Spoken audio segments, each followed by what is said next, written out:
প্রেম করেছিলাম। আমি ভেবেছিলাম যে আমি আসলে তার সাথে ফ্যামিলি বানাবো।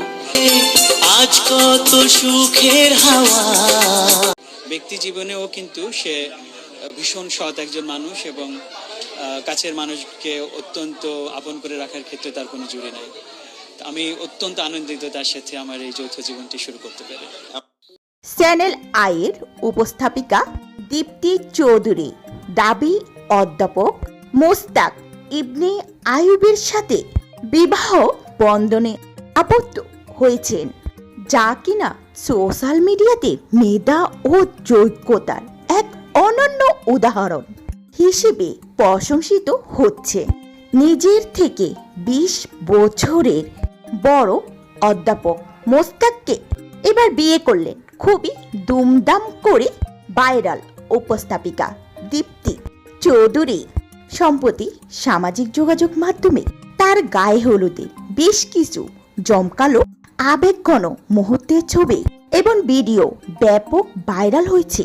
তাকে ও তার বরকে ঐতিহ্যবাহী হলুদ ও সাদা পোশাকে বেশ আনন্দঘন হাস্য উজ্জ্বল মুহূর্তে দেখা যাচ্ছে।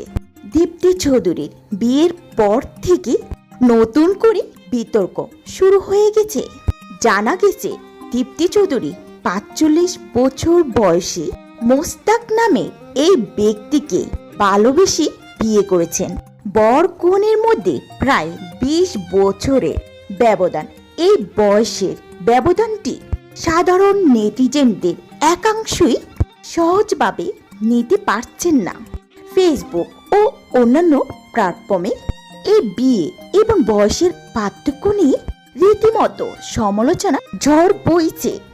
আলোচনা সত্ত্বেও এই জুটিটি নিজেদের বিশেষ দিনটি বেশ উপভোগ করছে। আর এটি দেখে আবার অনেকে মন্তব্য করছে, কারোর ব্যক্তিগত জীবনে খুশি থাকাটাই আসল, সেখানে বয়স কোনো বাধা হওয়া উচিত নয়। অন্যদিকে একাংশের দাবি এত বেশি বয়সের ব্যবধান সত্যি কি হবে? তো ভিউয়ার্স, দীপ্তি চৌধুরীর এই বিয়ে নিয়ে আপনাদের কি মতামত? অবশ্যই ভিডিওটির নিচে কমেন্ট করে জানাতে ভুলবেন না।